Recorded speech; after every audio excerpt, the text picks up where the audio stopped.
Hey everyone, in this video I'm going to be giving an overview of how I set up a headless Fluidsynth running on my Raspberry Pi synthesizer.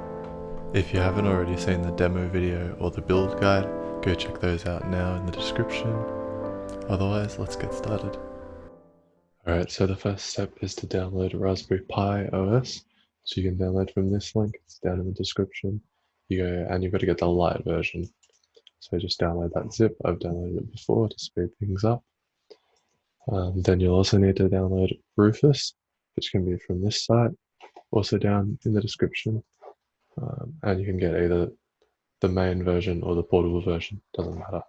And then I've already downloaded that as well. So once you've downloaded them, you can run Rufus, just hit yes on the prompt boxes, or yes or no, depending what you feel like. And then once that opens up, we can image the SD card. So something to note is that if you're on Mac OS, you'll have to download a different program to do this. There's a program called Etcher, which should do the job. I've linked it in the description. All right, so once I've got Rufus open, what we need to do is select your SD card from the drop-down list. It should be a size, whatever size your SD card is. And you want to make sure it's the right one because you don't want to accidentally wipe any of your hard drives or something like that. That would be pretty unfortunate. So once you've done that, you want to make sure the boot selection is a disk or ISO image, and then click select, and then you find the Raspberry Pi OS here, which is the Lite version, and hit open. And then once that's ready, then all the other settings should just stay as they are. You don't need to worry about the advanced options. Then you just hit start. It'll prompt you to confirm. So you're going to destroy all the data on the device. You click OK, wait for it to finish. So now that Rufus is finished up imaging the device, we can open it up and check that all the files are there. So before we set up the Raspberry Pi to be headless, we need to first create two files in the main boot directory. So the first one is just the SSH file. So we'll just go new text document. And now you want to delete the extension. Just call this file SSH. And what this does is it will enable SSH for the Raspberry Pi. So it means that you can access it remotely. The next file to create is just a configuration file for your Wi-Fi. So you go new text document again. This time you call it wpa_supplicant.config.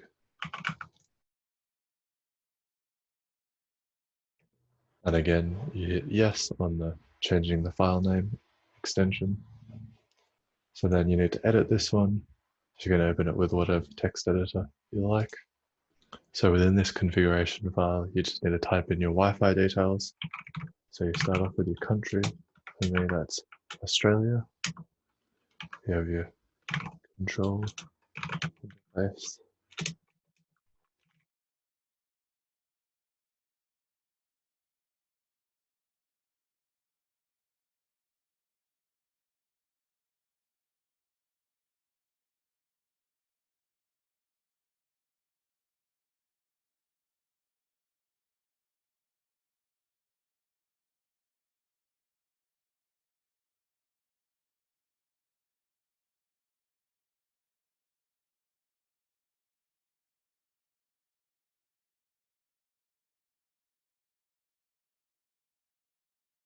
So once that's all done, you just need to save it. You can escape that. And now we can eject this and put it into the Raspberry Pi and boot it up for the first time. So now that you've installed the OS on the Raspberry Pi and we've set up the SSH so that we can remotely log into it, you need to download an SSH client.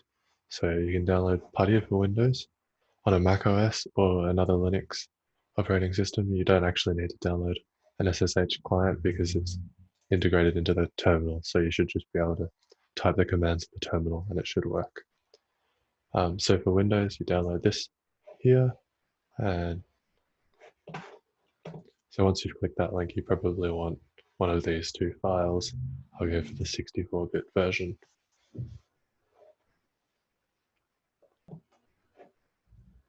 So you just hit next on all of the things. You can choose where you want to put it. So now that PuTTY is installed, you can just open it. So once we have PuTTY open, we need to type in the IP address or Raspberry Pi .local. And this will only work if you've got Bonjour, the Apple service, installed. On a Mac and Linux, it should work fine though. So then you just click SSH and open. So this opens your terminal window. And if you haven't changed the default password and username, it should be Pi and Raspberry. So once you're logged in, you should be greeted by the command prompt window, just like this. And this is where you can type all of your console commands. So once the terminal is open and you're at the command line, the first step is just to update and upgrade the all of the programs. So apt-get update. So once the update's done, we're just going to do the upgrade as well. And you can just hit yes here. Keep in mind, I'm just skipping these long waiting sections so you don't have to watch them. So now that the Pi has been upgraded, we're just going to set up the audio settings to make it have a higher priority on the Raspberry Pi. So the first step to this is just sudo usermod -a -G audio and then Pi, which is just the username. So now we can just configure this file. So you just type in the following line and hit enter, and you should open it up, and you just have to add in these two lines. So at audio-RT priority 80 and at audio-memlock unlimited. Then you hit Control X, press Y to save it. So if you're using an audio adapter, which I would definitely recommend for this type of setup, you need to set it up to be the default device. So to find the device, you type aplay -L, and then it shows you all the devices connected, list of playback devices. So you can see that here we've got USB audio device, so that's your USB audio interface. And we can see that it's card 0. So make a note of the card number. You'll need this for later. Important note here is that if you unplug it and plug it into a different USB port, it may come up as a different card number. So try to avoid changing the port if possible. So once you've noted down that number, we're going to go into the ELSA config. And ELSA is basically like the audio output program for the Raspberry Pi. So type in sudo nano and then the directory of the ELSA config file.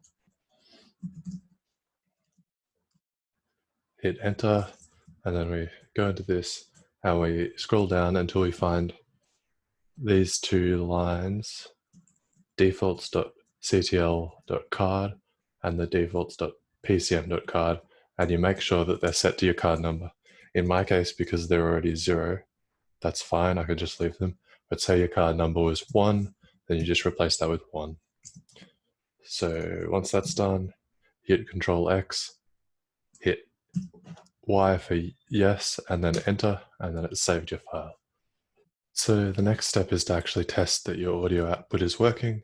So to do that, you can type in ELSA mixer, which brings up the mixer control panel. This allows you to change the volume of the speaker and the microphone.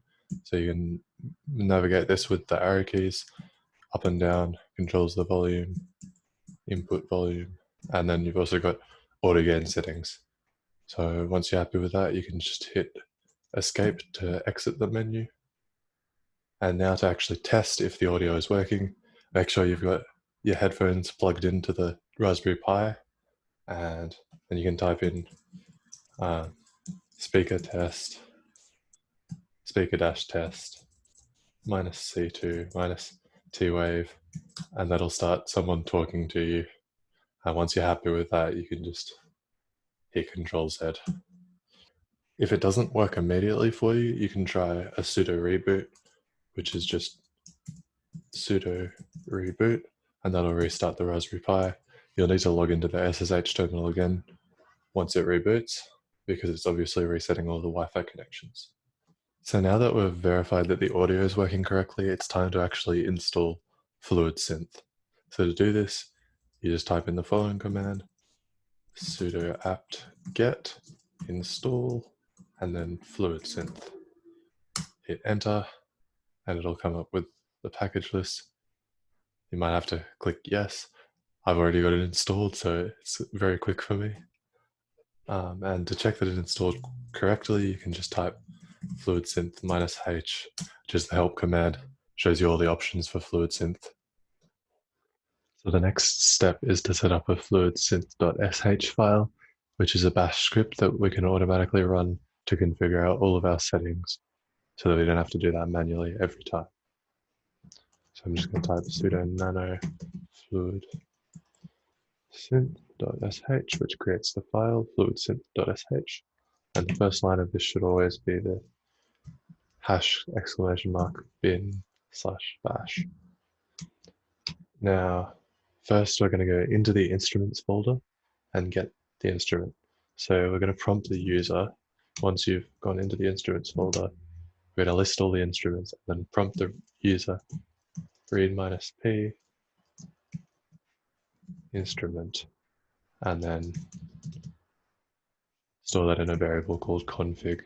So that's going to be the user choosing the config file, and then we'll cd back to the home. So the next step is, before we run Fluidsynth, is just to kill any old versions of Fluidsynth that are running, and then start the new one. So I'm not going to explain all of the settings that I'm choosing here, but basically the main point is just to reduce the latency.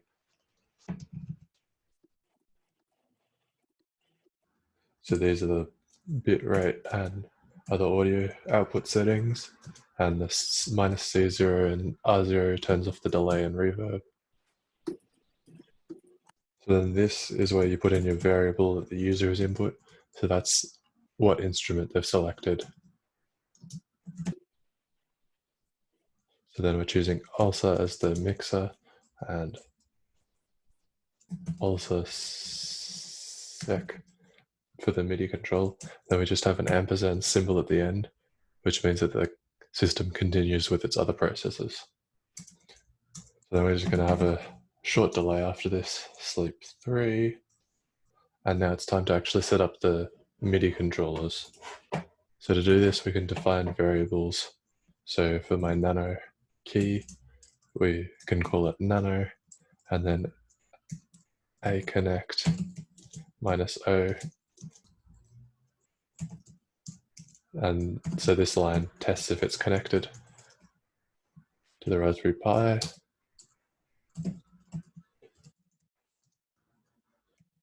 And then I'm also doing the same for the Korg nano control. Now it's important that the names within the parentheses exactly matches the name in the system. Otherwise it won't connect. So then we can type some if statements to actually do the connection. So if nano, then a connect nano key 2 0 fluid 0 echo nano key 2 good, and then I to end it. So once you've set it up for one, the process for setting it up for another one is exactly the same. So you can just highlight it, right click, and it'll duplicate it. And then we just have to replace the nano with nano mixer, which is just my name for the nano control. Nano control 2, and then we can change the echo statement control. And I can just see I've made a mistake up here. I've got to include the 2. And then once we've done that, we can just hit exit, and that's the full bash script. So then we can hit Control X, Y to save it, and then enter. So the next step is to make the file executable. To do this, you just type sudo chmod +x, and then the file name, which is fluidsynth.sh, enter, and now it should be an executable. But before we can run it, we also need to set up the configuration files, which basically lists the instruments you want to set up. So if you want more than just the default piano, you'll need to browse the internet for .sf2 files, just sound fonts, and I've found plenty online that are free. So to create the configuration file, we'll just type sudo nano, and we'll call this one instruments keyboard. So this is just going to be the default sound. So first I'll just echo loading sound font, say that it's loading, and then we'll set the gain to 3, and then we'll load this directory, which is just the default directory with the default sound font. So this is the one that comes with Fluidsynth. It is just a very basic piano. So here I'll just set up the channels, and then after that say it's been loaded. So then Control X, Y to save, and enter. So now that this file's set up, we can test out our program to see what it does. So if we type /fluidsynth.sh, that will run our file, and you can see that it lists all of the instruments. So I've obviously imported a lot more. I would recommend doing this in whatever operating system you're comfortable using to do it the most efficiently, and then copying it across to the Raspberry Pi. So it says for me to choose an instrument. So if I type keyboard, choose the one that we've just set up, then it will load the sound font. So it says loaded, and it's got my keyboard connected. So now if I start hitting keys on the keyboard, you'll see that they're registered.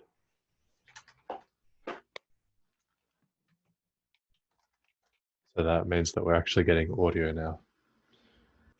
So the next step is to actually set it up to run automatically on boot. So what we need to do is essentially just run this .sh file in your bash RC, which is what happens every time you log into the terminal. So I'll just type sudo nano /bash rc, hit enter. So within this file, you can see all of the different startup operations. So I'm just going to scroll to the very bottom, and then we can add our own line at the end. So I've actually set up a different SH file, which is slightly different, called setup.sh. How do we want to actually run that? And then I'm going to set my default sound as a Wurlitzer because I love the Wurlitzer sound. So now we hit Control X on that, Y to save, and then enter. So now if we type sudo reboot, it will disconnect us from the SSH terminal, and the Raspberry Pi will reboot. So just hit escape, open PuTTY back up. So wait about 30 seconds for it to finish rebooting. And then once it's done that, we can type raspberry pi.local or the IP address, hit open, which brings up our command prompt. And on logging in this time, we should see that Fluidsynth starts running. So there you go. Starts on the default and it connects NanoKey. Cool. So that's the basic setup of Fluidsynth running. One last final step is to actually start the process running without you having to log in via SSH. So this just means when you're on the go, you can just turn it on and it'll come straight up. So to do that, we want to set up an auto login.